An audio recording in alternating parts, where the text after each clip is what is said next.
என்ற ஒரு கேடுகட்ட ஒரு கொண்டாட்டத்தில் சீரழியக்கூடிய நம்முடைய பிள்ளைகள், அதற்கு முக்கிய காரணமாக அமைவது பெற்றோர்கள். புத்தாண்டு கொண்டாட்டம் என்று சொல்லி எத்தனை சீரழிவுக்குரிய ஒரு நிகழ்வுகள் நிகழ்ந்து விடுகின்றன. அல்லாஹ் காப்பாற்ற வேண்டும். எத்தனையோ கன்னி பெண்களுடைய கற்புகள் அன்றைக்கு பறிபோகின்றன. இது சொல்றதுக்கு கேவலமா தான் இருக்கும், ஆனா இதுதான் உண்மை. காரணம், கொண்டாடுறாங்களாம், அவர்கள் கொண்டாடுறாங்களாம். கொண்டாடுவது என்பது மறுமையில். இங்க நம்ம கொண்டாடணும்னா ஈமானுடையவர்களாக இருந்தா நம்ம வாழ்க்கையை கொண்டாடலாம். ஈமான் இல்ல, அல்லாஹ்வுக்கு பிடித்தம் இல்லாத வாழ்க்கை, இதுல என்ன கொண்டாட்டம்? இதற்கு காரணம் யார்? பெற்றோர்கள். பிள்ளை எங்கே செல்கிறார், எங்கே வருகிறான், யாரோடு பழகுகிறான், என்ன செய்கிறான், யாராவது கண்டுகொள்கிறோமா? இதை பேசுறவங்களை நம்ம பிடிக்காது நிறைய பேருக்கு. பிள்ளைகளை கண்டிங்க, கண்காணிங்க, நல்லபடியா இருங்க, பிள்ளைங்க நம்ம சொர்க்கத்து செல்வம் அப்படிலாம் சொன்னா பிடிக்காது நிறைய பேருக்கு. காரணம் என்ன? நீங்க என்ன சொல்றது, நான் என்ன கேட்கிறது? எப்ப இந்த தலைக்கணம் நம்முடைய வாழ்க்கையில வந்துருச்சோ நம்ம வாழ்க்கையில சீர்திருத்தம் வராது. உபதேசம் தான் மார்க்கம். அத்தீன் அன்-நஸீஹா. யார் வேணாலும் யாருக்கு வேணாலும் உபதேசம் செய்யலாம்.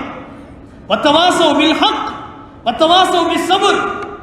நேர்வழி பெற்ற மனிதனுக்கு அல்லாஹ் சொல்லக்கூடிய இலக்கணத்தில் மூன்றாவது இலக்கணம் என்ன? வத்தவாஸவ் பில் ஹக். சத்தியத்தை ஒருவருக்கொருவர் போதித்துக் கொள்வது, பொறுமையை ஒருவருக்கொருவர் போதித்துக் கொள்வது, இதுதான் நம்ம மார்க்கம். அது மட்டுமல்ல, நசீஹா என்று சொல்லப்படக்கூடிய உபதேசம் அல்லாஹ் செய்யலாம், வேதம் செய்யலாம், நபிமார்கள் செய்யலாம், மனிதர்கள் பொதுமக்கள் செய்யலாம், யார் வேண்டுமானாலும் செய்யலாம். ஒரு தவறை நாம் எங்கு கண்டாலும் யார் வேண்டாலும் சொல்லலாம். நீ என்ன சொல்றது என்ற கேள்வி வந்துச்சுன்னு சொன்னா நம்ம அதுக்கு தகுதி இல்லாம தான் போயிட்டோம், அந்த பணிவு நம்மள்கிட்ட இல்லாம போயிடுச்சு அப்படிங்கிற விஷயத்தை நம்ம புரிஞ்சுக்கிறோம். இந்த மாதிரி நம்ம எடுத்தறிஞ்சு பேசும்போது என்ன ஆகும் தெரியுமா? அடுத்து நம்ம தவறு செய்யும்போது யாரும் திருத்தறதுக்கு முயற்சி பண்ண மாட்டாங்க. இன்னைக்கு அதான் ஆயிடுச்சு.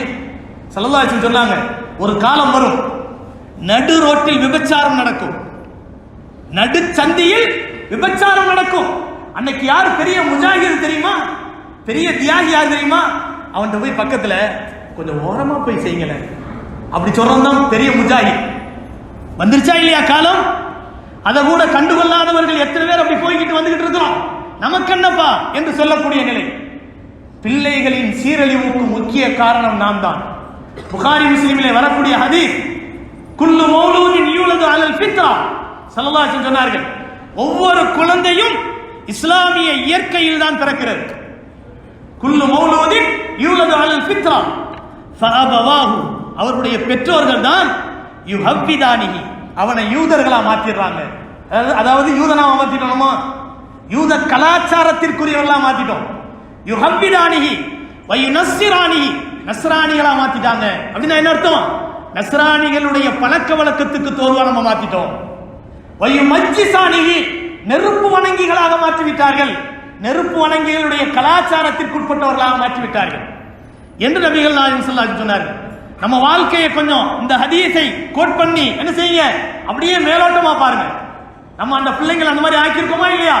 ஒவ்வொரு பண்புகளையும் நம்ம பிள்ளைகளிடத்தில் இருக்கக்கூடிய பழக்க வழக்கங்களையும் மேலோட்டமா அப்படி கண்காணிங்க. இந்த பழக்க வழக்கத்திற்கு காரணம் யார்? நின்று கொண்டு தண்ணீர் அருந்துவது, நின்று கொண்டு சாப்பிடுவது, ஒரே மிடர் குடியிலே தண்ணீர் குடிப்பது, இது மாதிரியான சின்ன சின்ன விஷயங்கள். பள்ளிவாசலுக்குள்ளே நுழைகின்ற போது வலது காலை எடுத்து வைக்க வேண்டும். ஆனால் நல்ல தீன்தாரிகள் என்று சொல்லப்படக்கூடியவர்களை கூட சில நேரங்களில் இங்கிருந்து நம்ம பார்க்கிறோம், பார்த்தா இடது காலம் நுழைவாங்க. அப்ப அந்த கவனம் இல்லைன்னு அர்த்தம். ஸல்லல்லாஹு அலைஹி வஸல்லம் அவர்களுடைய வாழ்க்கையிலே ஒரு நாள் கூட இடது கால் என்பது வந்ததே கிடையாது. ஸல்லல்லாஹு அலைஹி வஸல்லம் அவர்கள் பரிசுத்தமான எல்லா காரியத்திற்கும் வலது கை, வலது கால், வலது பக்கம் என்பதைத்தான் நமக்கு சொல்லி தந்திருக்கிறார்கள். இப்படி இருக்கும்போது எந்த ஒரு சுன்னத்தான விஷயத்திலும் நாம் எந்த கவனத்திலே உடையவர்களாக நாம் இருக்கிறோம்? நாம கவனம் உடையவர்களாக இருந்தால் நம்ம பிள்ளைகளுக்கு சொல்ல முடியும். நம்ம பிள்ளைகளுக்கு பழக்கத்தை, நல்ல பழக்கங்களை உருவாக்க வேண்டும் என்று சொன்னால் அதற்கு என்ன முதல்ல தேவை? அல்லாஹ் குர்ஆன்ல சொல்கிறான், நாம் அந்த பழக்கத்திற்குரியவர்களாக இருக்க வேண்டும்.